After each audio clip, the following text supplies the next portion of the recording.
seeing how far I've grown in 9 months, it's like, how much better am I going to be 9 months from now, and 9 months from then, and 9 months from then, if I just keep telling stories, if I could just keep doing this. And it's something like that I'm actually enjoying. And I always had this really weird relationship with creativity because I was always doing it for work and for the church and all this different stuff, where it got to the point where I just didn't want to create anymore. So now to actually be in a position where I want to create and I want to write stories, and like when I'm working all day, I'm thinking about what I can be writing and stuff, and I'm excited to get home and start writing, and it's really cool, and it's a part of the creative process and storytelling that I never really had before. So that's really cool. I mean, one of the things that's most fascinating to me is like what makes a story stand the test of time, especially in an era where like everything lasts 5 seconds. Is like, how did these guys come up with stories that have lasted thousands of years? What is sort of the like foundational substructure that lodges stories so deeply into our psyche? If I'm going to be a Christian, I want to be a Christian and this other thing. Like, the Christian thing doesn't have to be the defining characteristic of everything I do. You can't tell what's going on in a character internally. So you have to have this objective external thing that moves as a representation of the internal thing. The story means everything. If you just give a little bit of a story, doesn't even have to be super crazy or in depth, but if you give some form of emotional attachment to what's going on, like that carries the rest of it so far. Like that is the linchpin. And I feel like there's this sort of myth right now that's like, people don't care about quality, they just want the scroll of it all.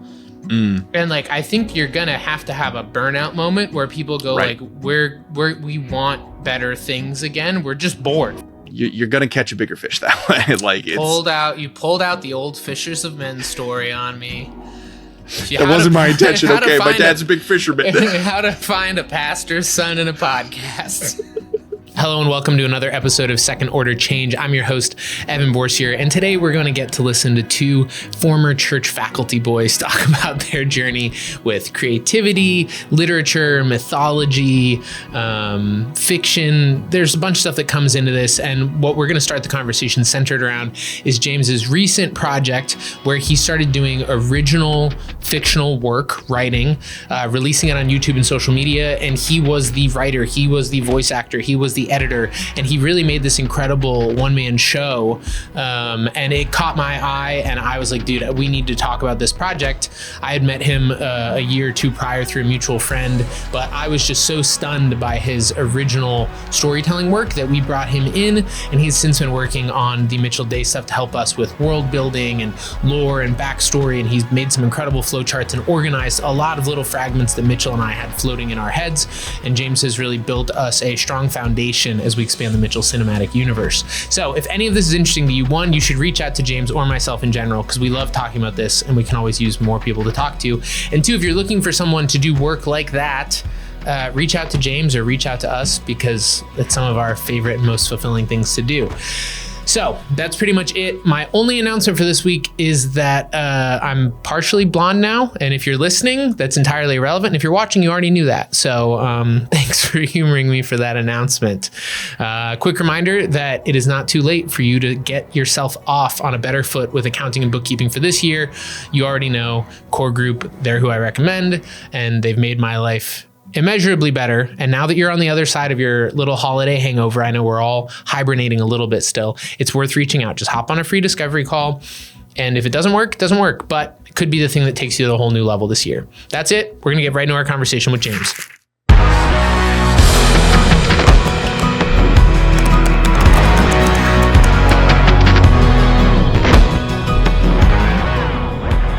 I made up my mind that I was going to intentionally make it as bad as possible, because if you go into a project intending to fail, then you can't fail, because either you succeed in failing, in which case it's a success, or you do really good and you technically fail the original thing, but you make something really cool.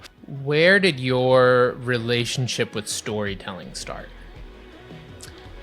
That is a good question. Honestly, like, I can pretty much trace it back my whole life. Like, everything that I've ever wanted to do, growing up had something to do with stories.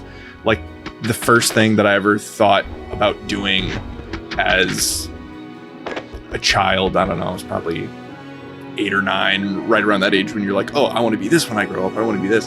I wanted to be like a traveling comedian in that like I would get my pilot's license and then like go basically on missions trips to random places and like be a comedian and tell stories through comedy. Now, I'm glad I didn't do that because I'm not as funny as I thought I was back then. But like ever since then, everything that I've wanted to do has been storytelling in some aspect or another. Kind of the next thing I wanted to get into was like video game design, because I always thought that was like the coolest form of storytelling, because it's a collaborative process as opposed to just one person telling a story to another person. There's interaction, and I always loved that. But yeah, honestly, like just growing up, I always was fascinated by playing with Legos and telling little stories in that, or with action figures and stuff. And like, I just always had this super vivid imagination. And I think some of that definitely comes back to my dad, because my dad is a pastor of a big church here in Connecticut, and that's always been his big thing, is just telling stories and communicating the message that he was wanting to communicate in an interesting and a creative way. And so yeah, I think if I had to trace it back, it would probably be him. To some extent or another. I also remember it just triggered a core memory. But growing up, me and my siblings, like before we would go to bed and stuff, my dad would always like get us all together, and they had like this big king size bed, so we would all like go sit on the bed, and he would just like have us all lay down, close our eyes, and he would just like start telling a story, but we could all like contribute to it and stuff. It was really cool. And yeah, now that core memory is unlocked, that probably has something to do with it. But yeah, I love that. I totally relate to that. Funny, I don't know what the intersection of these things is. Like I was very similar in that my dream was to become an Air Force pilot. Really? Yeah, always loved comedy stuff. I was obsessed from the time I was like probably like 7 to like 13 with like World War II pilots, especially. Okay.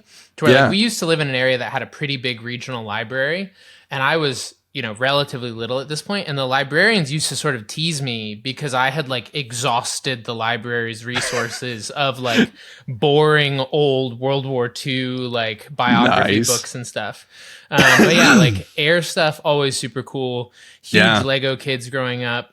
And similarly, like my dad, we definitely used to do like story time at bed. We would bounce back and forth between either story time or this thing that we would call it like asking questions, but it was almost like a deductive reasoning exercise that you would do, that was sort of like this random like knowledge check thing. We're just gonna like bounce questions off each other. Why is this that way? What does this acronym stand for? Which I think is part of where my like high intellectual curiosity also sort of came from.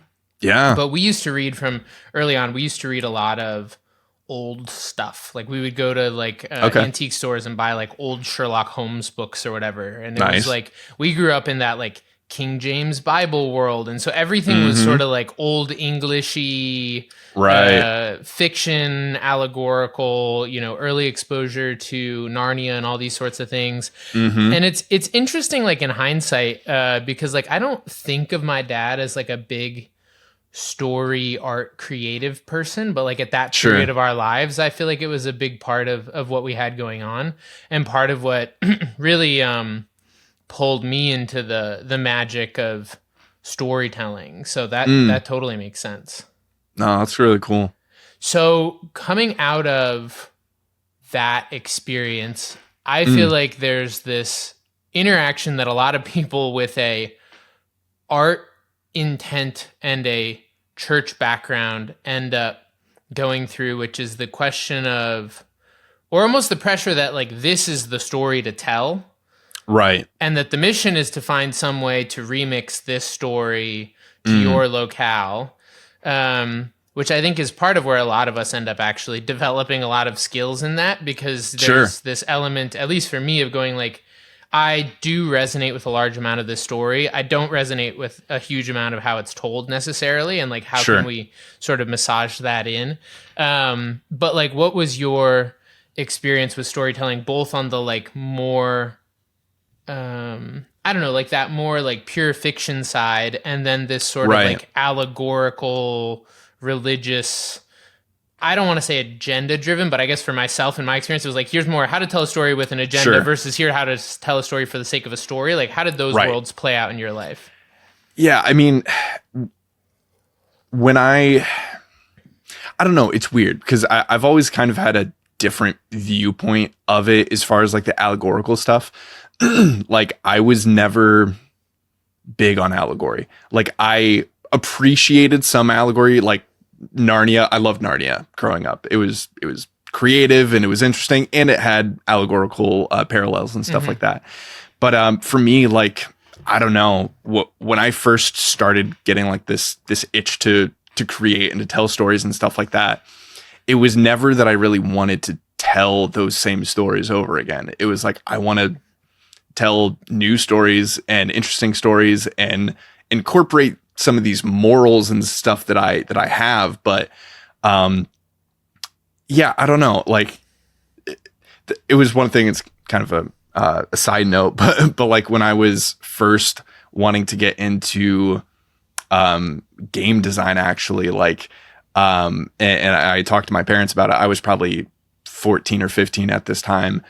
And I was getting big into programming and like all this different side of things. And so I was like, yeah, I want to make games. And my parents are like, oh, so you want to make like Christian, like Bible games and stuff? I'm like, no, not at all. It's like, I mean, that was a big part of my life. And so it's like, I'm sure that will influence this, but that wasn't what I wanted to do. But then when I started working for the church, at first I was just in the tech stuff. But that slowly transferred into the more creative stuff, and I started writing like the dramas and these big productions that we would do every year. I think I want to say I was 16 or 17 when I wrote my first one, and every year in the summer they would do this big like VBS type thing, but it was huge. It was like a 5-night thing. We would have 600 to 800 kids like come through the week, and it would be a 5-part story, about 30 minutes per night. So doing the math, it was basically like a feature length film, or like a full theater production. Yeah. Cause it was live. But, so when I started doing that, it kind of shifted everything. Cause it's like, I'm needing to incorporate like Christianity into this because it's for a church. So that was definitely interesting for me. And I did kind of struggle with trying to, I don't know, be subtle about it, because like my inclination is always to never just straight out say something in my storytelling. I like to be a little bit more clever about it. But so not a trait that like the evangelical creatives are known for, is subtlety. Right. Exactly. And like even my when I was probably 16, I started a YouTube channel that I was going to do all my like film stuff on, and it was called Occultus Animi, which is Latin for hidden meaning, because that was something that was like really driving me. It was like, I like the meaning, that's important, but I like that to be like the under thing. Like I want to tell cool stories with hidden meanings or with deeper meanings. But yeah, with having to produce Christian children's plays and stuff like that, it was definitely interesting, because I was having to be a little bit more oblique about it. But I was, as the years went on, because I did that for 4 or 5 years, I want to say, and they kept getting bigger and bigger as I went on, and more ambitious with what we were doing and stuff like that. And then COVID hit, and that year we still decided to do it. We were just going to do it all online. So we weren't going to have like, it wasn't going to be a live like theatrical production like we normally do. We just shot it all like on video. So I literally made like a 2.5 hour long movie in 3 months. And it was just like, okay, that's interesting. As far as for that transition, or the thing with like allegory and the Christian influence and everything like that, it was like, it was never a super big thing for me, because again, I wanted to tell stories that they were in my head. And if my worldview and my view of Christianity at that time came out into that, then awesome. But like, that wasn't my focus, which kind of disappointed my parents to an extent, I think. But I was like, hey, I don't really care. Like, that was just what was driven me. And like, for me, as growing up as a Christian, and I felt that we were made in the image of God, and God was the ultimate creator, the ultimate creative person, and all of history and all of mankind and all of everything was this massive, elaborate story that he has been crafting since the dawn of time. And what better way to worship and like, I don't know, act in the image of the creator than to create and to tell stories in the same way that he does. It's like, I don't think he would necessarily want us to just tell the same stories over and over again in a different way. It's like, he would want us to create new and interesting stories. And that was kind of what drove me into that. But I love that. I don't know if that answers your question at all. No, totally. I mean, I think it touches on like a few really relevant feeling points to me. One is something that was part of my experience growing up in the church was a relatively high level of, I guess that sort of like turning away from the world idea, right? Which took everything from the form of like skateboards and tattoos are bad, to angry music is bad, to this is bad, to like, I feel like I was very much in the like CCM bubble of, Amy Grant and whatever else, like all that sort of world. And it's interesting, like, you mentioned the hidden meaning thing, but even that idea of like the word occult is somehow evil and scary, like all of these things. I got a lot of flack for that, for naming my channel that. Everyone was like, what the heck is this? Yeah. It was great. You draw a star on an American flag and it's somehow great. You draw a star on anything else and it's witchcraft. Which as long as it's right side up, it's okay. If you flip it upside down, no. Right. Which is another one of those, like, that's another conversation. But I feel like that whole thing of like my experience growing up was also very much like, I feel like I had this sensation of almost like there's two worlds, right? There's the people around me who feel like they want to live in like this world, and we're sort of almost like pretending the other world doesn't exist. In a lot of ways. And like if those things even pop up, it's like we would get our eyes covered during Super Bowl halftime shows, or my mom would go to like grocery store checkout aisles and like flip Men's Health magazines and all this sort of stuff. And I had this sense of almost like Narnia-esque, like peeking out and being like, there's this whole other world out here that I don't understand why everyone's acting like it's evil, because it doesn't necessarily seem evil to me. And then coming back into like the little island world of going like, and here we like sing about the same 5 things, we tell the same 5 stories, and we're all just sort of like patiently awaiting the apocalypse blowing time until then, And like, I think for me, there was this sense of like, at the time, I think the sense was like, how do we bring that world, that outer world back into here, and even figure out like, how do we make Christian art more diverse and representative of life, because this doesn't really feel representative of life. But so much of the definition of Christian art was that it's not really about life. It's about God, which is somehow more important than life. And so life is this like secondary thing that we don't really focus on. And it's, this very sort of like, I don't know, all these weird mental hurdles too, where it's like Harry Potter's evil, but Narnia and Lord of the Rings aren't, even though both have magic. Who knows what that is? Like, all these sort of things. And going through that, it sounds like maybe you didn't have the same amount of like projection of all these things are bad, and maybe it didn't create that as much of a schism. I think for me growing up, it was like there was this very clear like safe Christian things, and then everything else is sort of scary, and figuring out how to like integrate those things and being like, well, I don't think these things are scary, and I get that you guys don't like them, but like, how do I rectify that? Like, there's all these different stories which I feel like are representative of life, of the human experience, of, you know, imagination, of all these things, and of the whole, you know, creation experience, but they're sort of like taboo.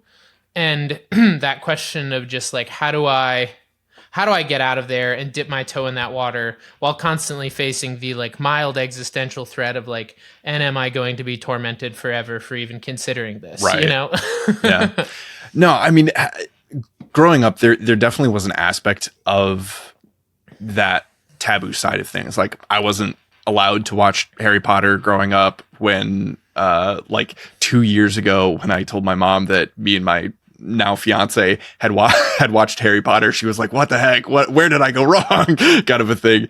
And like there was tons of stuff like that, but I don't know, like as soon as I kind of got into that storytelling mindset, like in my mid-teens and stuff like that, it just changed for me. Like it was never in my mind, it was never an us and them thing. And it's not that wasn't something that I had to deal with growing up, but one of my mentors, like at the church, he was the youth pastor for a long time, and he's just a very, very close friend. And he had always encouraged me. He's like, we don't need more Christian artists. We need artists who are Christians. And like that just spoke volumes to me. And I don't know, that kind of just changed my perspective of it. It's like, if this is something that I believe, then it's going to influence the other stuff that I do, but that doesn't mean that everything that I do has to be about this. Right. Because if it is, that just, it's an echo chamber, like people making Christian movies and stuff. And that was another thing. When I started getting into filmmaking and stuff, everyone was trying to push me into making Christian films. And it's like, I don't want to make Christian films. It's like, it's just an echo chamber, because the only people who are going to watch Christian films are Christians, and it just defeats the purpose. So it's like, yeah. Well, and definitionally, it's like what it takes to even make it quote unquote a Christian film is like, you could make what would arguably be a Christian film, but if it isn't in the relatively small echo chamber box, they'll go like, oh, that's not a Christian film. Right. It's like, it has to sort of like hit the tropey boxes. It has to do this, that, and the other thing. And if it's not, then it's not. That was one of the big things too, when I came out and got into filmmaking and music and was like, where's all the good Christian media, for lack of a better term, and going like, oh, there's tons of it. It just doesn't look like the little box. Exactly. Like, they're not bothering to play in that box at all. They're making much bigger, more expansive, creative things that aren't sort of as boxed in as what I've been told is the like safe Christian media, movie, music, whatever sort of world. Mm-hmm. No, definitely. One thing that even stood out to me somewhat, say it recently, it was probably a few years ago, but when Christian artist Lauren Daigle, I don't know if she was really big in the Christian, like contemporary Christian music scene and everything like that. And then she had a hit song on the mainstream radio. And then she started going on all like these talk shows and like performing it. I think she performed it for like Saturday Night Live or something like that. And then all these Christians just came out in droves condemning her because she was like playing on TV and stuff like that. It's like, what? It's like, what? It was just wild to me. And I was like, that's not what any of this is about, but okay. Yeah. Yeah. But no, yeah. So I mean, it was definitely, I had already kind of been on that mindset of like, I don't want to do this, but seeing that just really reinforced it. It's like, yeah, I don't want to be just another Christian artist. I want to be like, if I'm going to be a Christian, I want to be a Christian and this other thing. Like, the Christian thing doesn't have to be the defining characteristic of everything I do, I guess, which sounds very anti-Christian, I guess, but yeah. Depends who you ask. Right. Yeah, absolutely. Absolutely. That's I mean, that's not to go down a separate rabbit hole, but sure. That's a thing that I've come around to very much the last few years is like, you know, I run into people who will ask me like, are you a Christian still? Right. And I'm like, what do you mean by that? Because I have come to the opinion that like no one knows what they mean by that for the most part. Like it's a very vague statement. And I'm like, Christian means a million things to a million people. And everyone thinks that their definition of it is the definitive definition of it. Right. Oh, yeah. And so like, I personally at this point, like don't find it to be a super meaningful label one way or another. Sure. Also, like, I don't know, I've been going down a lot of like moderately esoteric rabbit holes lately, but like I was reading a while back about a lot of like early church, like Desert Fathers type stuff, Christian mystics. And I was like, these guys, I would say they were Christians, but they all got like executed for heresy by the Catholic. Stake, yeah, it's like, so I don't know which one of these is the quote unquote real Christian here. Like there's a lot of different perspectives on all this stuff. But so it's just like a label that I sort of don't really care for in general at this point. I think that it's like the reality is that so much Christian like mythos is in my veins that it's like I can't help. It's like my DNA that I still like I think in Bible stories sometimes. Like it's the pool that I pull from because it was so much what I grew up in.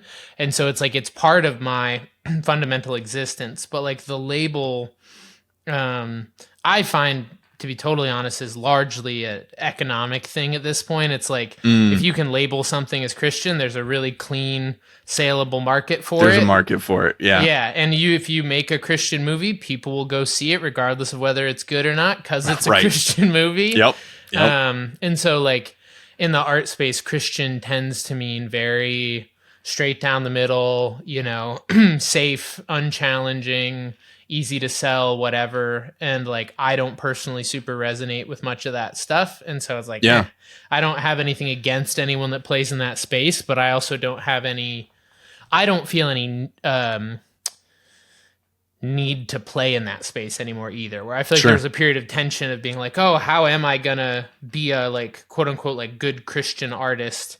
And then over time, there's just been a little bit of like, I don't know that actually means anything meaningful to me in my life. And I'm just going to sort of like put it to the side and focus on creating. Cause I think that's what like most of the great creators, to your earlier point about subtlety and depth. It's like, there's so much great work out there over time. And you can overlay your theology or whatever it is onto a lot of it or take it out of that. But like, I think great work is just great work on some level. I agree. Yeah.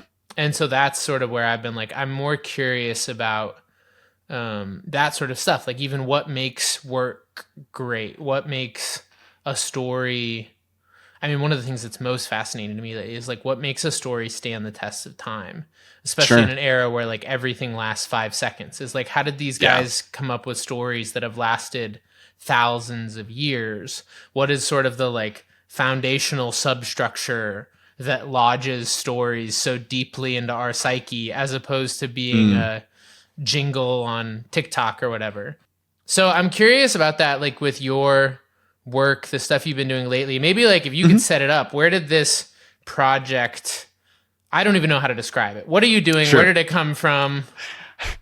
It's super cool. Thank you. I appreciate it. So basically the way I explain it is it's audio dramas, even though it's not technically even audio dramas. It's almost like closer to audio books, but there's no pre-existing book to begin with. So it's in this weird in-between place. But what kind of started me down this route was two-pronged, I guess. One, I have a very close friend, voice crack. I have a very close friend who actually has a YouTube channel with, I think he has like 8,000 subscribers on it, and he did some he was fairly successful with it. And he basically did audio ASMR role plays, basically. So it was storytelling, but like from the first person. So he was basically acting out the characters within a story where the viewer is the main character of the story, basically. And it was a really interesting thing. So when you say like ASMR roleplay, were they sexy stories or were no. they... When he first told me, I was like, okay, man, I don't know about this, but no, he's done a number of different things, but I don't remember any of them being you gotta be on his Patreon for that version. Yeah. That's the exclusive content. So, but he was a big inspiration for that because we were always like writing stuff together and coming up with different ideas and stuff together. And he had asked me to like voice act on a few things. I don't actually know if we actually made anything that I had voice act in, but that was one part of the inspiration. Another part, funnily enough, was actually you. So the first video on my channel, where it talks a little bit about where the idea came from and stuff like that. And there was one time where me and you met and we were talking about different stuff, and you were basically just asking me like what it was that I wanted to do, because I was talking about like I wanted to be a filmmaker and I wanted to do all this stuff, but I wasn't being very specific with what I wanted. And it narrowed down for me as like, I just want to tell stories. And you're like, to kids out of storybooks. And I'm like, I kind of got weirdly offended at that. I was like, no, that's ridiculous. That's crazy. I don't want to do that. But thinking back on that later, I was like, why not? Like, what is that kind of storytelling, like oral storytelling? That is the original form of storytelling. Back before there was writing, back before there was plays, there was people telling stories around a campfire. And like, there's something super cool about that. And the more I thought about it, it's like, yeah, what's wrong with just doing that? And so, especially with me kind of narrowing down my focus to wanting to be a storyteller, it's like, this is the simplest and purest form of storytelling that I can do. And that is telling a story, just plain and simple. And so I kind of tried to strip everything down. I came up with a bunch of ideas. I started the channel. I posted that first video and then didn't post anything for another year. So I was just at that time I was still working at the church and I was creatively burnt out and I just couldn't. I was struggling creatively with that. And so after a year, and I stepped down from my positions at the church and stuff like that, and I knew I wanted to start creating again. And kind of a side note, but it goes hand in hand. Do you know who Joel Haver is, or Joel Haver? I don't think so. He's a YouTuber. He does like goofy, stupid short films and stuff like that. But he started doing this challenge every year, which was basically, instead of watching the Oscars during that 3-hour period, go shoot a feature-length film. And I was like, that's interesting. And I hadn't shot anything for about a year at this point. And I'm like, I'm going to do that just because I needed something to jumpstart my creativity. And I had been struggling for so long with this perfectionist mindset of like, if I tell the story, I need to do it right. I need to have it perfect. And then I'll just work myself up until I never make anything. So with this, it was like, I found out about it like 30 minutes before the Oscars. I asked my fiance, like, hey, you want to go make a movie? And she's like, what? Okay, I guess. And we went and shot for 3 hours. And I made up my mind that I was going to intentionally make it as bad as possible. Because if you go into a project intending to fail, then you can't fail. Because either you succeed in failing, in which case it's a success, or you do really good and you technically fail the original thing, but you make something really cool. Mm-hmm. So I shot it on this like crappy 480p camcorder that my parents got me like 15 years ago. And I just made it as crappy as possible. There was no script. The acting was terrible. It was awful. But at the end of it, we had like a 40-minute movie, and it just kind of refreshed my entire creative perspective, in that like, it doesn't have to be perfect. What you're doing is not your magnum opus, and it can't be. And if you think it is, then you need to find something else to do, because if everything is your magnum opus, then you're never going to complete it, because you're going to keep trying to rework it and everything like that. And that was just a huge step for me. And after that, I'm like, all right, I'm going to sit down, I'm going to write something, and I'm going to start making these audio dramas, because that's something I can do now. It's something that's not going to take a ton of effort, but I can hone my craft of storytelling. And that was my main focus. So after that, I think it was probably 4 weeks after that, I uploaded my first actual story. And then I've pretty much consistently been posting an additional chapter or part of a story or whatever every other week since then, which has been great. That was only nine months ago, I think. Okay. So which is wild to think about, because like looking back at the first stuff I've posted, like I've grown so much as a storyteller from then until now. And it's just wild. And like keeping that in mind, again, going back to the whole, like, this is not your magnum opus thing. Seeing how far I've grown in 9 months, it's like, how much better am I going to be 9 months from now, and 9 months from then, and 9 months from then, if I just keep telling stories, if I could just keep doing this. And it's something like that I'm actually enjoying. And I always had this really weird relationship with creativity, because I was always doing it for work and for the church and all this different stuff, where it got to the point where I just didn't want to create anymore. So now to actually be in a position where I want to create and I want to write stories, and like when I'm working all day, I'm thinking about what I can be writing and stuff, and I'm excited to get home and start writing. And it's really cool, and it's a part of the creative process and storytelling that I never really had before. So that's really cool. But it's a very long-winded answer. No, but I love that. That's so cool. It's so funny. It's so funny. I didn't realize that conversation we had anything to do with it. Yeah. And I guess to quickly clarify, I think the context in that conversation was where we were just talking about you being like, sort of like, I don't know what to do. And me being like, right. well, what do you want to do?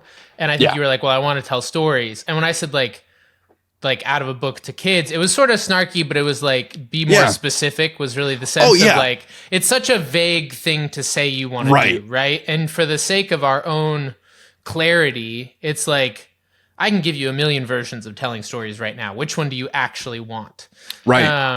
And the funny thing about that is, it was probably like a week or two ago, I was talking to a friend who he's really passionate about getting into narrative work. And we were just on the phone, and he was like, I've been like PAing some commercial stuff. I've been like shooting some things for friends, but he's like, I feel like I like don't know how to like get into narrative. And it was sort of the same thing where I was like, just start writing things and find a way to put them out into the world. And I was like, whether that's short form stuff on social media, whether that's joining a Discord of people who are writing narrative stuff, like just find people who that's not a crazy thing. But Definitely. I sent him your stuff, and I was like, James has been doing really cool. Like, this is a great example of someone who's actually just making things and sort of like building that muscle, which I find so valuable too, because it's like, I feel like for all of us, it's very easy to fall into that trap of like, oh, well, if a studio just popped up and gave me a bunch of money, and it's like, no one wants to watch the movie that you make if you just get handed a bunch of money. No. Like, you need to make a whole lot of really bad stuff first. Yeah. And we all forget that, even in the narrativizing, of like music world, where it's like, oh, their debut album. And it's like, it's not a debut album. It's their debut label album. Right. But they have a whole career preceding that. They have a whole bunch of development preceding that. And I feel like the weird thing psychologically about it now is that it feels very different. If you were just like going to your local coffee shop and reading stories or whatever, that feels different than throwing something on the social media where anything can go big at any moment. There's almost this sense of security and the privacy of like having these little spaces where I can go to an improv show in front of 8 people, and it feels very different than putting something out on the whole internet. Sure. But that act of just like getting reps in, of honing the craft, and of having, I think one of the things that's really helpful mindset wise in that is when you're sort of prioritizing this is reps, this is craft development, this is skill development for me. And it has this bonus effect of maybe someone will see it and it'll open a door. And then it's very easy to accidentally flip that and go like, the main goal of this is to get it really big. And then I'm just sort of practicing in the meantime. And then you can get very annoyed at the way it all works. And the way that it works, to be honest, I feel is very annoying lately. But I think that when you can sort of prioritize, like, this is me building, practicing, and, you know, it's almost just like going out for a training run or whatever else. Like, this is not the race. This is just getting reps in. You do get very good very fast. And that's one of the things that I just noticed seeing the clips come through is like, damn, he's getting good at this quick. Thanks, man. I appreciate that. Of course. But no, I mean, that was definitely something that I've had to kind of keep at the forefront of my brain, because like, as soon as I started releasing stuff, a bunch of people that I know who like started watching it were like, oh, you should write a book. You should write a book. You should do this. You should do that. I'm like, and then in my head, I was like, oh, I could write a book. It's like, this stuff is good. I could just turn this all into a book and I could sell this book and I can make lots of money. And it's like, no, stop. And I keep having to like reprioritize. It's like, if I start doing this for that reason, I'm going to miss the point, because that's not what this is. It's like, this is me telling the stories that are in my brain in a simple and efficient way, in that I can get them out and I can learn from that process and hone the art of storytelling. And 10 years from now, if I look back and was like, hey, that could be a book, cool. But like, that cannot be my focus in it, because it flips that whole thing. And now I'm just making stuff to get views. I'm making stuff to get money, whatever it is. And that was the whole thing with my previous job that made me hate creativity, because I was making stuff to make money. And like, I know that that's what a huge part of the creative freelancing world is you're making stuff to make money. But like, just coming out of that, it was just like, I can't focus on that right now. I can't focus on making this marketable in any way, shape, or form, other than just putting my best foot forward and getting it out there. And the getting it out there was the most important part to me. It was like, I'm going to put myself on a deadline. That way I can't over engineer this. I can't overthink this. Like, all the stories that I do, it's one draft. Like, I'm not writing a full manuscript and then going back and doing revisions and all that. It's like, I'll write a chapter in a day, and then I'll move on to the next chapter, and then I'll record that first chapter and publish it. Like, I have no time to second guess anything. And that's been super helpful to me, because it's helped me get things right the first time, but also being able to just take my hands off it and be like, hey, well, this is out there now. And now I just have to deal with that. And I have to be okay if it's not as good as I wanted it to be. And that, I don't know, that's been super helpful to me. I'm sure some people's brains work differently where that wouldn't be helpful maybe, but I don't know. For me, it's been really good to kind of keep the main thing, I guess. But yeah, no, I totally feel that. So I'm curious, like, there's two things, and I'm trying to decide which one's the better one to ask first. I guess just from like a logistics perspective of this project. So most of what I end up seeing is the like short form social stuff. But like, how big a chunk are you writing at once? Like, are you writing for the short form stuff? Or are you writing a full thing and then going like, this is a good segment for social, or how are you doing that? So for up until now, I haven't been writing for social. I've been writing the full story. So my videos average 15 to 25 minutes, which is 1,000 to 2,000 words per chapter. And so that's going up every 2 weeks. So the first project that I did, which was called Bloodbath, which is like a high fantasy, dark fantasy type thing, that full story was about 20,000 words.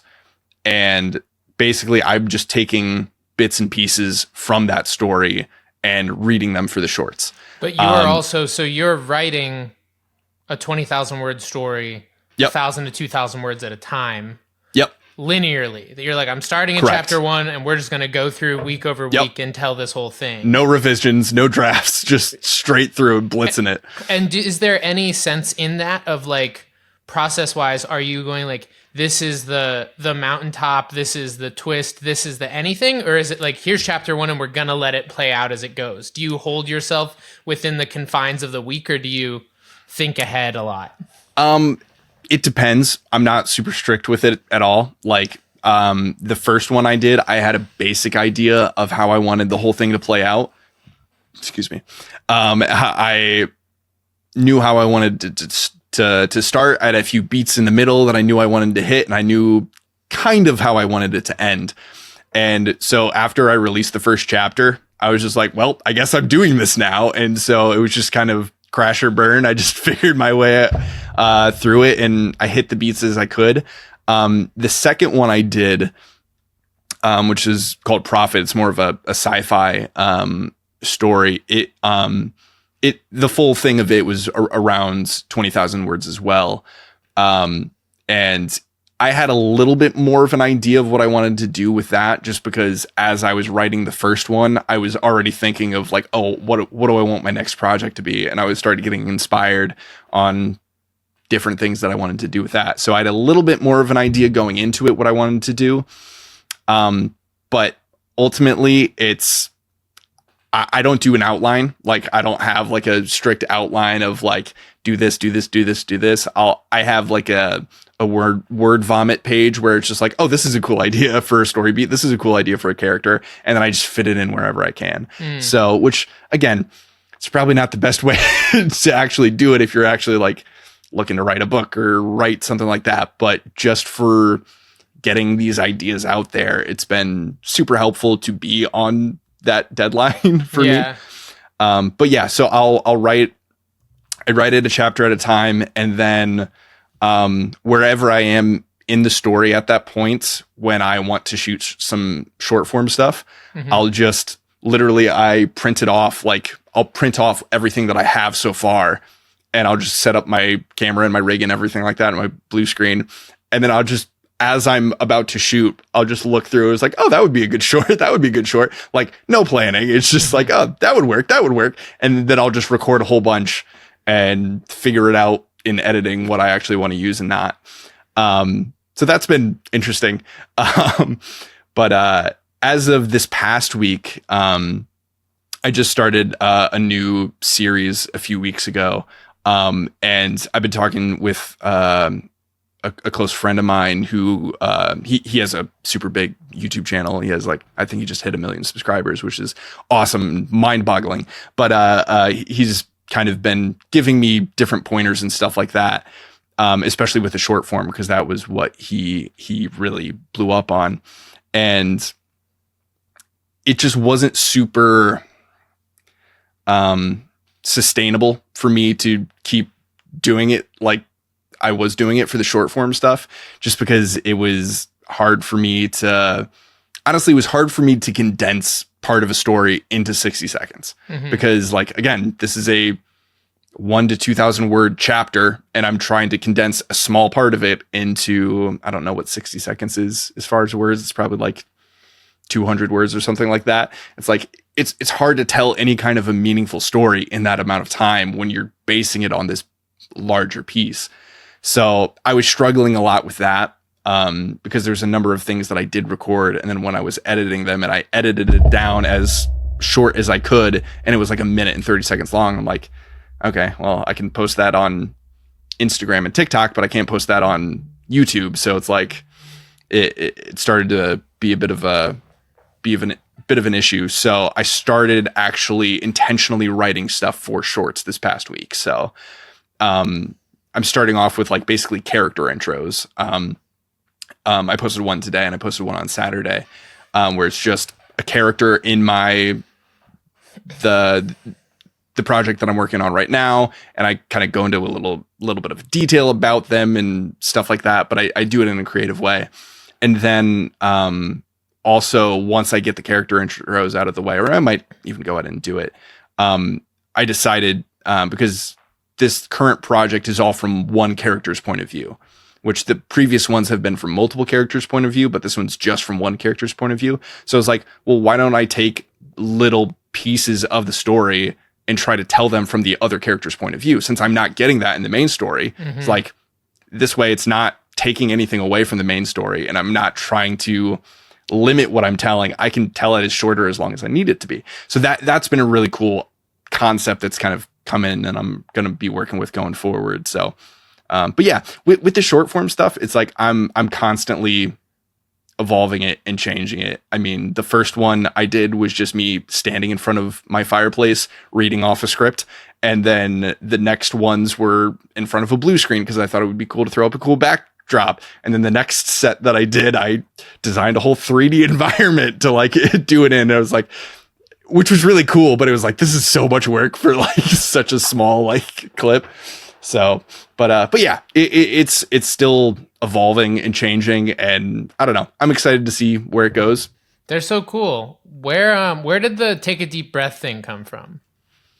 I don't know. It was one of the things that I did in the first set that I did. It was just kind of a thing where it's like in this landscape of short form content where everything's go. It's like you're trying to fit as many clips into a video as you can, try to fit as many words into a video as you can. And I was like, I can't really tell a story like that. And no one's going to stick around if I just start reading a story.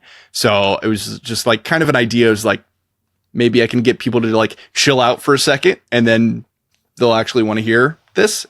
Maybe not. And yeah, it's been interesting. And I don't really know if it's done much for my like retention or not, but my statistics aren't super high on any of it. So it's kind of a small sample size, but I don't know. It was just something that I came up with, but yeah, I don't know. I like it. I mean, I love it. I think it's like nice. It's such a, to your point, it's such a good differentiator in Sure. a world that is just so like fire, Right. which like I struggle lately with like the whole space of like not resenting so much of the mindset around all of it. Right. Because to me, I don't know, there's an element of like, I think part of why I appreciate so much of what you're doing is it feels like you're really being creative in the confines of still doing what you want to do in a way that plays in the space. But I find that it can be very exhausting just to be like, 60 seconds is such a hard playground to begin with to say anything meaningful. And then to be like, you need the first second and a half to have some sort of like high emotional leverage word to get people to not keep scrolling. And I'm just like, this feels so often like, it feels a lot more like designing Sour Patch Kids than like making fine food to me. And I think for me, like coming from the world of, again, taking like what felt like very unnuanced work and being like, I want to make something more complex, more expansive, more subtle to get back into this world of like hit people with a hammer for 40 seconds is just like, I don't love it. Like I can play that game, but I really don't want to. No, I agree, man. It's it is a struggle. And like that friend that I mentioned who has a big YouTube channel, like he got big on TikTok. Like that was his bread and butter, is doing that, and he metagames the heck out of it, and like he's so good at it. And like I wish I could be that good at it, but at the same time it's like we're doing different things, and our content is very different. And so some of the advice that he gives me, it's like I don't even know if that can really apply to what I'm doing, because he's thinking, oh, you gotta have a hook, you gotta have this, you gotta have that. And it's like, I'm trying, but like there's only so much that I can do with the content that I'm wanting to produce. So it's definitely interesting. And as I've started to do more short form stuff, I've learned to appreciate it a little bit more, not a ton, but I can at least like, I can respect the artistry that goes into some of these people who are doing that. It's just like, I don't know. I'm caught in this weird in between of, doing something that I actually want to do and doing something to get views. Yeah. Because ultimately, like the full stories that I'm telling, it's like that's the main thing I'm focusing on. The shorts are just supplementary to that, and it's something that is bite-sized. It's something that anyone can watch and enjoy for a few seconds, get pulled into this world for a little bit of time, and then go about their day. And ultimately, it's something that can potentially drive traffic to those bigger stories. So it's like, I'm kind of caught between how much time do I want to spend actually perfecting the short form as opposed to just focusing on the long form stuff that I'm actually enjoying and passionate about and stuff like that. So yeah, it's this weird in between area for me, but yeah. I feel like there's an element of just I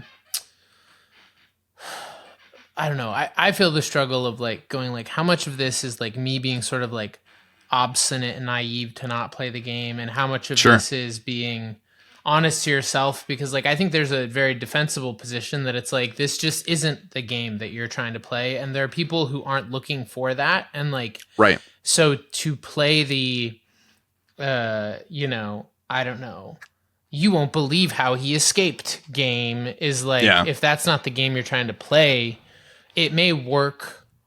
It does work. And for certain people, it will work well.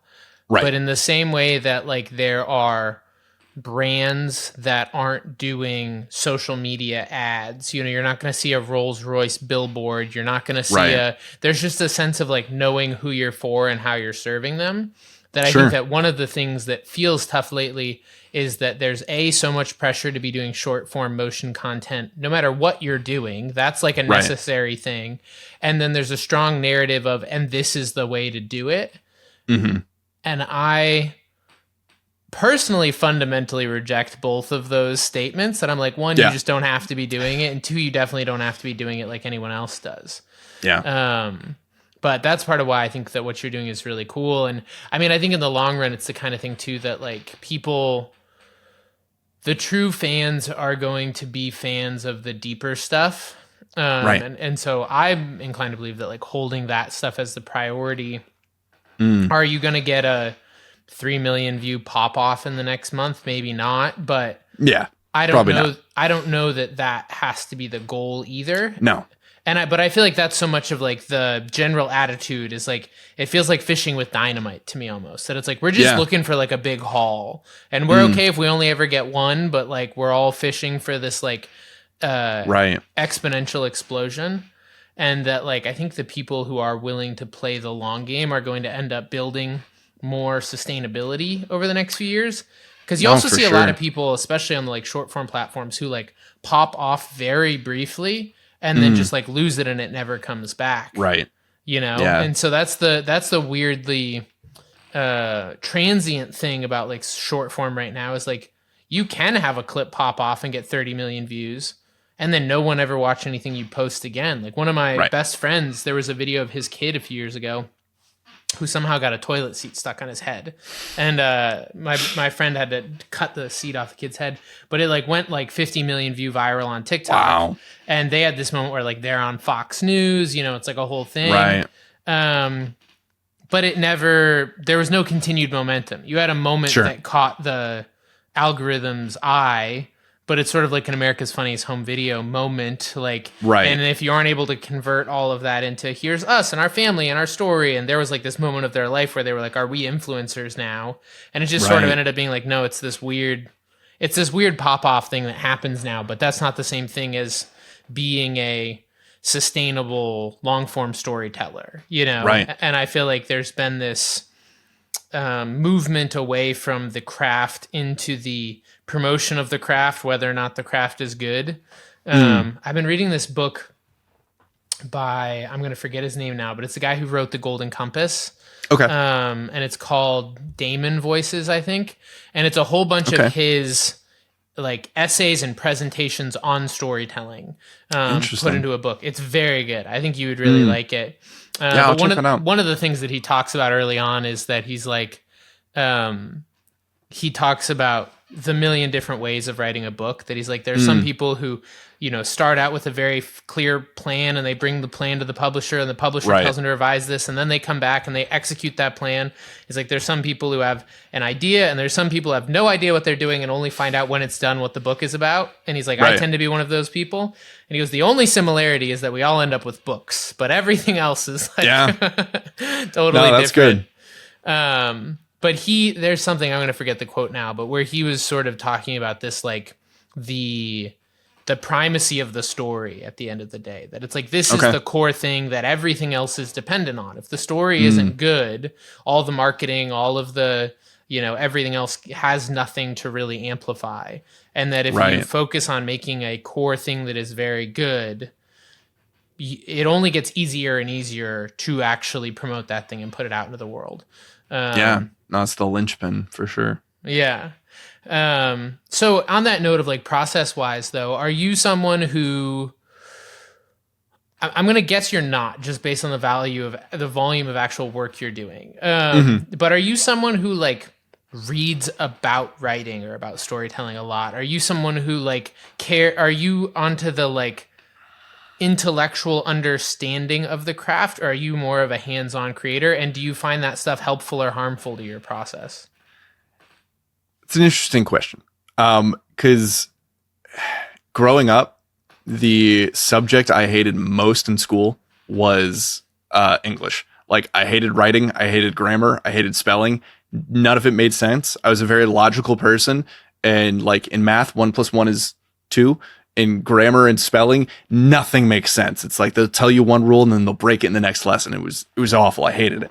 But now, like, that's most of what I do. So I never really did too much reading and stuff growing up. But a few years ago, I started getting more into reading, and I read Stephen King's On Writing, which is he's talking about specifically writing books, but it's tons of just general storytelling knowledge. And I read that, and I started reading a number of other books as well. And I did get some out of them, but it wasn't, I don't know, for me mentally, it wasn't worth the time investment to spend all this time listening to someone tell me how to write, as opposed to one, listening or reading them actually write, or two, me going out and writing. So after that point, I just started consuming all the books that I can, not about writing, but of writing. So like fiction, and I started reading a lot of like Tolkien's stuff and C.S. Lewis's stuff. And I really got into Brandon Sanderson in the past few years, who's a big fantasy novelist. And like that, I learned so much from that. Just like, not even that I'm dissecting it and like thinking about how he's building the story or anything like that. It's just kind of like this passive absorption, I guess, of just, that's what makes a good story, and this is what makes a good story, and stuff like that.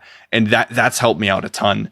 But yeah, technically speaking, I would say no, generally. There are some things like, if I'm curious about specific tropes or specific plot devices and stuff, I'll look stuff up. But for the most part, I'm just flying by the seat of my pants, figuring it out as I go along and learning from other books that I'm reading and stuff like that. So I love that.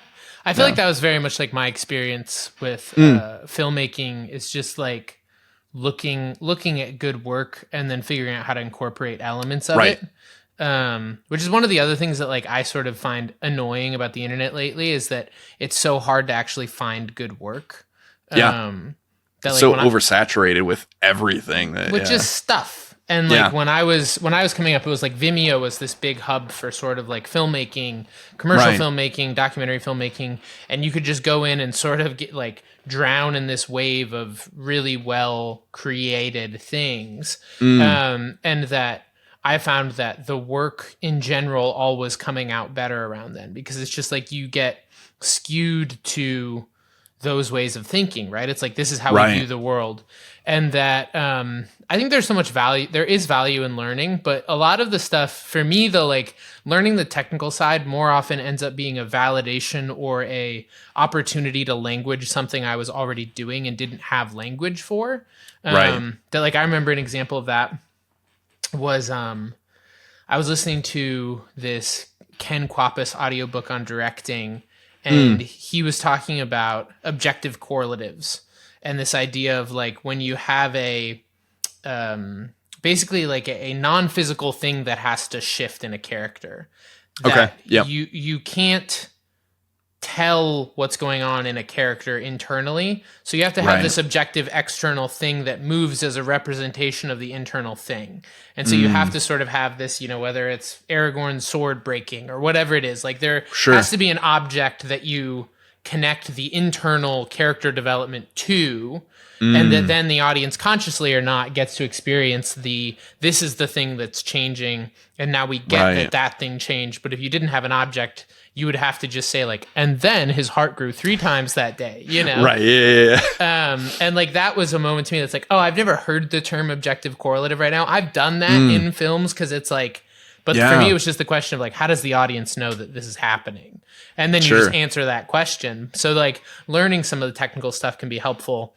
But I also find a lot of it can be just sort of like reductive, which is one of the other things that sort of bugs me about this whole wave of everyone being like, here's 20 hooks you can use and whatever else. Is it's like, to me, it sort of takes the fundamental expressive creativity out of it, and it just turns it into sort of like a, here are the 5 options to start your thing. Here's how the thing goes in the middle. And it's like, those things are true in some world, right? Like structure is a real thing. Dynamics are a real thing. Character development is a real thing. But I've always found that like one of the great things about great work is that it actually is playing with our fundamental understanding of that structure, that it's like, it understands the rules enough to break the rules. And so much of what's going on online right now is just everyone's obsessed with like 101 level, like everything. Yeah. And that's fine. And that's like a whole new crowd of people getting introduced to creating, to storytelling in their own world. And like, that's all great. And I think that's part of, for me, has been like holding on to like people getting, a bunch of people coming into storytelling is not going to eradicate the value of deep craft in the long run. It might make us momentarily focused on like relatively shallow work as a collective, but like even those people at some point are going to want to go like, how do we tell really great stories? Yeah. And the people who actually know how will still always be valuable. Yeah. And so like continuing to sort of like stay on that North Star of how are we thinking about these things, the stories we tell, the dynamics that are getting played out in these things. I don't know. Even in the world of AI, it's like, I still think that people telling stories is going to matter. Oh yeah. No, I agree. No, but it's interesting because that friend I mentioned who does have that big YouTube channel, like he's kind of recently come into that same mindset of like a story means everything, because what he got big on was basically building things out of candy. That was his whole like MO. He would like, essentially he was mixing graphic design and candy. So he would do like logos, or he would just build giant balls of Starburst or random other things. But it was always about the spectacle of the thing and not about like what goes into it or anything like that. But now he's realizing it, and I've been talking with him about it and stuff too, is like the story means everything. If you just give a little bit of a story, doesn't even have to be super crazy or in depth, but if you give some form of emotional attachment to what's going on, like that carries the rest of it so far. Like that is the linchpin. And it's like, I think people are coming around to that more so, where we've been on such this uphill slope of like, just got to do more, got to be faster, and all this different stuff. We're kind of getting to the point where it's like, okay, but what are we actually trying to say with all of this? Right. And I think that's coming back into the limelight, which is good in my opinion. Yeah, well, I mean, I think there's even a point where it's just like volume only works until it doesn't. And I feel like that's a big thing that's been going on with social and short form, is this like volume forward approach. But like I was talking to some friends who are in like the documentary world recently, and they were talking about streaming buying, and that like a lot of these platforms are cutting back on actually like their investment in content. And we were just talking about though, like, where's all the money going? Because there's very little good stuff on any of these platforms, in my like personal opinion experience. It's like I'll go on to Netflix or whatever, and I'm like, what is any of this? And it doesn't take that long of that happening to go like, I just don't want to watch any of this anymore. Yeah. And I feel like there's this sort of myth right now that's like people don't care about quality; they just want the scroll of it all. And like, I think you're gonna have to have a burnout moment where people go Right. like, we want better things again. We're just bored, for lack of like, outside of any higher moral, ethical, creative thing. It's like people are just gonna get bored of this race to the shortest lever. And I think you're gonna have to see a pullback to people going like, who are the people taking the time to tell deeper stories that we can really invest in? You know, this whole little experiment has been fun. Right. But it is like a very weird little social technological experiment that we've run for like the last, I mean, when did TikTok come out? The last like 5 or 8 years? Yeah. In the scheme like of thousands of years of human storytelling and what's been going on with it. Yeah. No, when you look at it like that, it's such a small point in history. And I mean, even like you were saying, like some creators, how they burn bright and they burn fast, and then they don't have enough to follow through. And I think that's kind of happening on a larger scale with stuff like TikTok and short form content, where it's like, it was all the rage. TikTok blew up. It was this whole thing. And now it's starting to shift more into, all right, well, now what? And I mean, you can even see that with the progression of short form content. Like the whole idea of short form content started with Vine, which was like 6 seconds, 7 seconds, something like that. And it's steadily grown. I think Vine got up to 15 before it shut down. TikTok took over from there. Then they went up to 30 seconds. Then they went up to a minute. Now you can post like a 10-minute video on TikTok, and it's like everything's getting longer and longer, where it's like, there's not much difference between short form and long form anymore. The lines are beginning to blur. And I think it's going to keep doing that until it kind of merges back into one. Now, I think that short form is still going to stick around, but I don't think it's going to stay the powerhouse that it is right now for too much longer. But I mean, what do I know? I don't know. Yeah, I mean, it's all speculation, but I agree. I mean, I think that's one of the things that's interesting, is this idea that like social media found a way to originally like monetize people's toilet time, right? That it's like, oh, we can serve you ads watching quick videos while you're in the bathroom or whatever. And I think that's one of the other things that's like, I find is just like being realistic sometimes about what you're competing with. It's like, you're up against, you know, butt videos and memes trying to tell heartfelt stories to someone who's like watching in the bathroom with their sound off. Like, don't get too beat up that you're not winning the game right now, because this is just like a hard game to win. But that I'm curious to see, like, short form works well in the context of an entirely algorithm driven experience, where you are not opting in, the thing is picking things to show you. I personally find that I'm getting personally more and more tired of an algorithm driven experience and want to go back to actually like following creators and seeing the things they make. Like, I want to see your stuff. I don't want to see whatever the random stupid reels it's feeding me is, you know?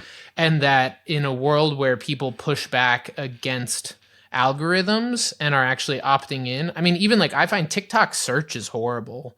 So many of these things, like finding anything is impossible. Oh, it's abysmal. But like, once you get back to opting into what you're watching, I think that's when time limits become much less relevant. The time limit is really just a function of facilitating the algorithm, feeding you a bunch of options, and then generating a bunch of data to train the algorithm on, because it needs quick information feedback to actually modify its own parameters. But I can see that shifting. I mean, it's really the question of like, are people going to go further and further down the 9-hour-a-day screen time rabbit hole? Or also is there going to be any collective pushback of people going like, I don't know that this is the best thing for any of us. And let's go touch some grass. I mean, really though, it's like, it's weird because I feel like it sounds boomery to say, but it's like, I feel like we are going to see almost like how there's this sort of like anti-alcohol movement going on right now, with like a lot of people being like, this just isn't good for us. Like, I'm not an alcoholic, but I don't know that this is doing me anything good. It doesn't take a massive amount of that pushback for people to go, we're not all going to spend 5 hours a day doom scrolling. And for all those people, where do you go for stories, for entertainment, for whatever else? And like you Right. just open up a big chunk of market share again to people who are like, we still want to engage with these things, but you've sort of been getting the fast food version of it. Sure. And I love that. I mean, I've been like going back to bookstores and buying books again and Yeah. watching movies and being like, I've been personally just like pulling out of short form. And I still like, I don't know, to be totally honest, it's like I even get torn with it. I pull clips from these conversations and throw them up. But even that stuff, I'm just sort of like, there's a part of me that just on principle wants to be like, dude, just fuck it up. Screw short form. We're just going to do long form stuff. And like short form is a big stupid joke. Yeah. No, I hear you. I mean, one way that I've kind of thought about it is like short form for the most part is casting a wide net, right? Mm-hmm. You're going to catch a bunch of fish that are on the surface and stuff like that. But like longer form stuff is you're fishing with a rod and reel. You're dropping that thing down. You're going to get one person and you're going to get, it's much more specific. But ultimately, I think that you're going to catch a bigger fish that way. Like you pulled out the old Fishers of Men story on me. That wasn't my intention. Okay, my dad's a big fisherman. How to find a pastor's son in a podcast. Yeah, fair enough. No, this is where I said the stories are in my DNA because I can't hear the metaphor without hearing the rest of the quote. That's fair. But yeah. No. So what is like what's the win for you right now? Like, what are you driving towards? Is it just reps, repeat? We're just developing. Is there something that would be a win, something that you're looking to develop? What's going on in your life with all of this? I don't know, honestly. Like, I've kind of tried in a way to not look at it in that way, just so that it's become more of a habit in a way of just creating. And again, it was kind of like the thing I was talking about earlier, where it's like, if years from now I look back and I see I have something that's marketable, then awesome. But like, that's not the goal. It's just, I just wanted to create.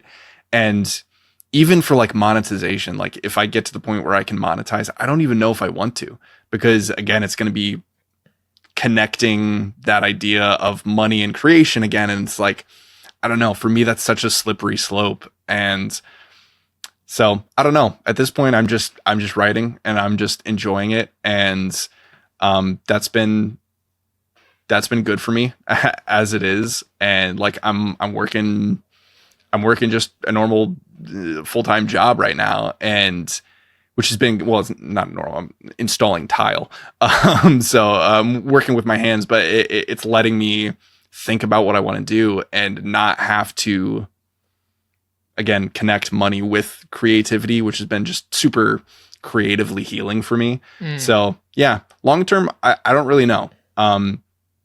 Part of me, there's something in the back of my head that's like, oh, you should start like actually narrating like audiobooks and stuff like that other people are writing. So it's like, maybe we'll see. But yeah, I don't know. I'm just kind of, I guess how I write my stories is the same way. It's like, I'll figure it out when I get there kind of thing. So yeah, I mean, the voiceover thing would be cool. That would be a fun, like even just like side hustle to play with thing. Yeah, I know we've hired a bunch of people through this like web platform before and had a lot of really good experiences. But I do love that. It's interesting, like something that I love that you're aware of that I find fascinating is the subconscious influence of incentives and how incentives can quickly corrupt something. And I think it's really common for us to act like that's not true. Right. But I think that like all evidence points to it being very true. I was even just talking to, I've been going to a chiropractor while I've been in Nashville because I've been having this like hip pain thing for 2.5 years. And like, it's been super annoying just like trying to train for stuff. And I like being fit and moving and like having all this pain has been annoying. But we did x-rays and basically it turns out that like my pelvis is twisted. So like one half's each going the wrong way.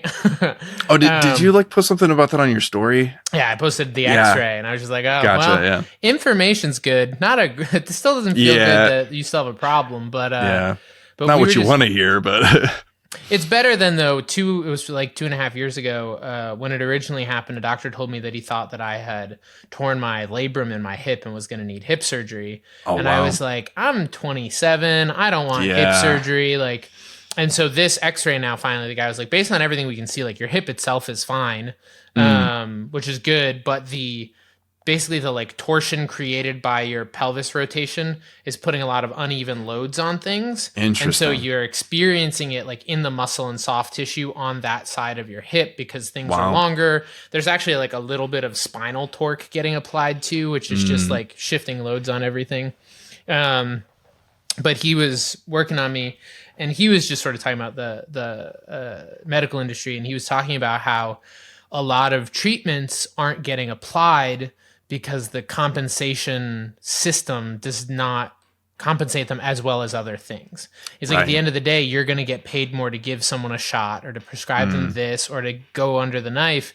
And at the end of the day, whether you want to say, like, we can all appeal to our hypothetical integrity, and I would like to hope that most of us have it, but it's like that thing still slowly warps you to, it's like, well, if it's a 50-50, I'm going to choose the way that makes me more money.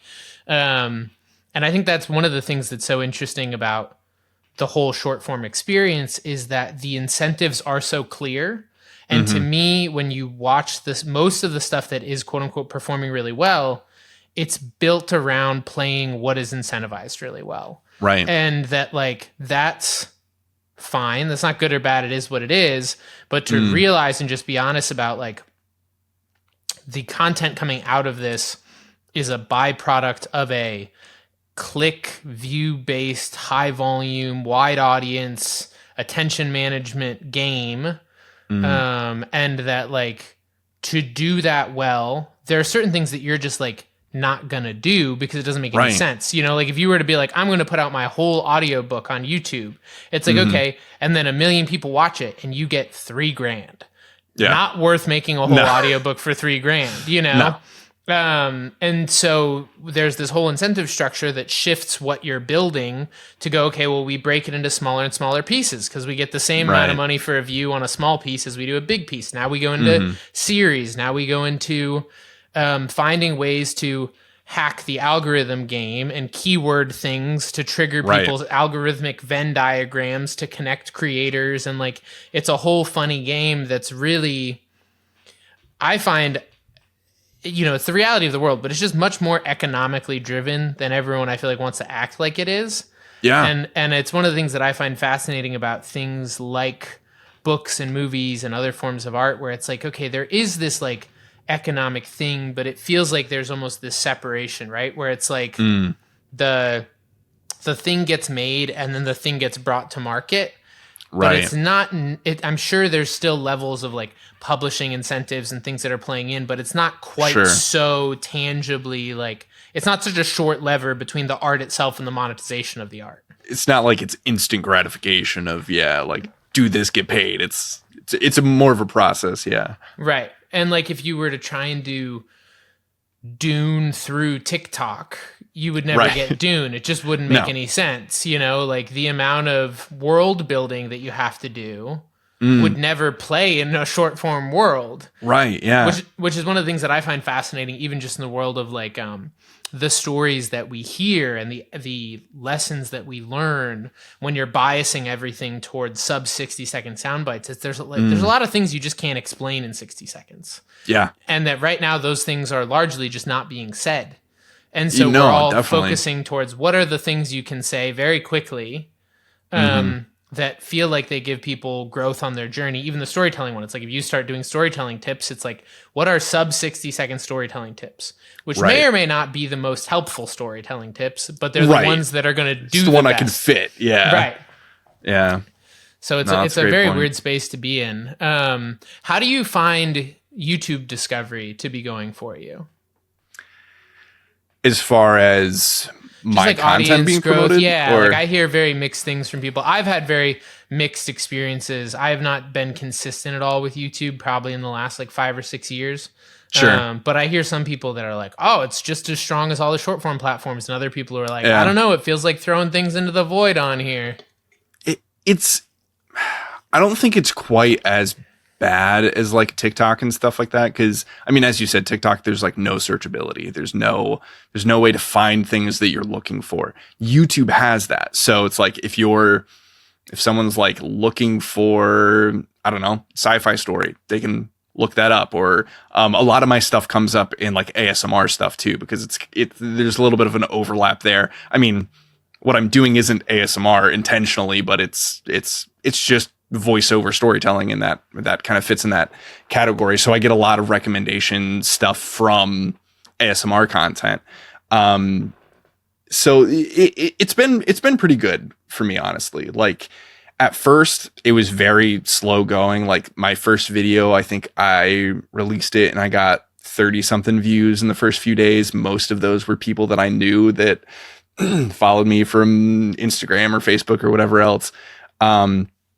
As that first project went on, the views overall started growing. And I think that's partly because it is a series. So someone sees part 3, it's like, oh, I'll click on that. Oh, looks interesting. I'll go back to the first one. So it was like this natural growth that was happening. So by the time I finished my first series, the first episode, like the first chapter of it, had like 300 views or something like that, which it's not groundbreaking or anything like that, but it was like, okay, this is interesting. It is getting views and stuff like that.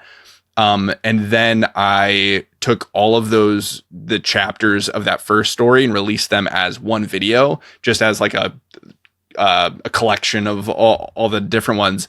And that one got like 600 views. And I was like, oh, interesting. So when I wrote the sci-fi one, I did the same thing. I got inconsistent views. Like, the first one got like 100 views, and then the next one got like 30 views. So it was super inconsistent. But when I released the full season 1, all 2.5 hour long of all the chapters, that one just hit 3,000 views. So it's like it's a snowballing effect, and which is good. And I think that should be consistent pretty much around the board. Like, if you're constantly producing content on YouTube, it will find a niche.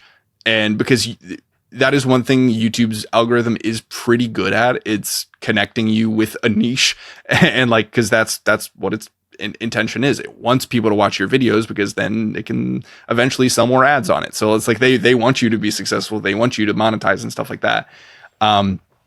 So like, it took me about 7 months to get to 100 subscribers. It took me 1 month to get to 200. So it was like, it's this snowballing effect that as you're producing content, it's the searchability and the, that net gets wider and wider, as time goes on. So it's been pretty good. I mean, ever since that one video got the 3,000 views, everything's kind of gone back down to 100 and stuff like that. And that was kind of what I was expecting. It seems like those bigger videos, which kind of surprised me at first, because it's like, it's a 2.5 hour long video. Like, how often do you see a 2.5 hour long video on YouTube and be like, yeah, I got time? It's like, I don't do that. Like, I very rarely do that, but for some reason it's done very well. And there's been like, I think it's like 1.5 thousand watch hours on it and stuff like that, which is mind boggling to me, because that's like a month of continuous time. But yeah, honestly, it's been pretty good, which again, with what I'm doing, that's not my priority with it. And I'm glad to see that it is growing, but I have to keep reminding myself that I'm not doing it for the views. I'm not doing it for views. I'm not doing it for views, so that I can just write and not have to worry about that pressure. But yeah. I feel that. I find myself still going through that too, where it's like, this is not this. I know how, in many ways, what I was saying about the game earlier. Like, I know how to play the game. I'm not playing the game, but I have to remind myself that I'm not playing the game. Right. And just be like, we're okay with what happens here. That's not the point of this. Yeah. But I find too, it's like, I feel like a broken record with this at this point. So if people are listening to this, they probably heard me say it 20 times, but it's like, I feel like our sense of scale is so broken with numbers now too, that it's like 300 people is a lot of people. Yeah. But it doesn't sound like a lot of people when you're comparing it to like 20 million people. Right. And so it's like, oh, only 3,000 people saw this thing. And it's like, if you got to go into like a stadium and deliver your story to 3,000 people, that'd be sick. That's a lot of people. Yeah. And so that is something like it's really successful. Yeah. No. And like, again, that's like with the balancing act that I'm having to deal with. It's like, that is, I'm extremely grateful for the people and for the numbers that I do have. And, but again, like with this friend of mine, like me and him grew up together and he has 1 million subscribers. So it's like, it's weirdly skewed my view in both a negative and a positive way. Cause on one side, it's like part of me wants to always compare myself to him. It's like, yeah, well, look what he's doing and stuff like that. But on the other side, it's like, yeah, well, I'm not going to achieve that. So I can just chill. And it's like, I can just do what I want to do. And I don't have to like, I'm not competing with him because he's in an entirely different ballpark. And so, yeah, it's been good. Like my first 100 subscribers, like that was a huge milestone for me. And again, like, and the large scale of YouTube, that's nothing. But like for me, it's like, that's really cool that there's 100 people out there that want to listen to my stories. And that, even, yeah, with that one video that there's, that there's 3,000 people who wanted to listen to that specific story and dedicate over 1,000 hours into that. Like that is wild to me. And I try to keep the mindset of being grateful and keeping that in perspective with also, again, not focusing on that. And it's a difficult balance. That's it for this week's episode. Thank you so much for listening. And don't forget to like, subscribe, tell a friend, all that fun stuff. And to come back next week, because we're going to be talking to the incredible Alan Campbell, who is a health wizard. I don't know if I'm supposed to say this, but he used to be Tom Brady's personal chef. His story is incredible. And we're going to get right into it. I'm going to give you a little sample of that conversation right now. And I'm losing jobs left and right. I'd have 12 W-2s in one tax season. Really? Yeah, I would bounce around. I'd wait tables. I'd work the back of the house. I'd be the butler and the valet guy. I mean, in my head, I wanted to be well-rounded. Right. Yeah. Getting a variety of experience. But you're getting let go for substance-related failures to perform. Yeah. The ear stuff was like constant pain and like always pain in my head, like all through high school. So what is the ear stuff? Yeah, like cysts in my ear, lost my hearing, lost my taste buds in this side, like major surgery like at 15 and then 16. So leading up to that, it was misdiagnosed as ear infections. And so how does that open the door now into what you're doing, working on AC Kitchen, working with athletes, like this whole new world where now, oh, there is a clientele for this. How does your life path change? And how does that get us to where you are now? And I think that's what beat me up the most, was that I was not letting my spirit come out and be who I was, who I wanted to be, and that eventually just, it won. The light prevailed over the darkness, and yeah. When I look back and I go at how dark things got, and the decision to, like, I think of it as like pulling up at the last second, where it's like you could have just splatted into the bottom of the canyon and something pulled up. But I didn't really know what I was going to do. I just knew I wanted to cook this food, and I was so compelled to do it that I was literally willing to give up my apartment and all of that to not have a paycheck come in. Safe to say it's another challenging, enlightening, and interesting conversation. So we're excited to see you next week back here on Second Order Change. Thanks for watching.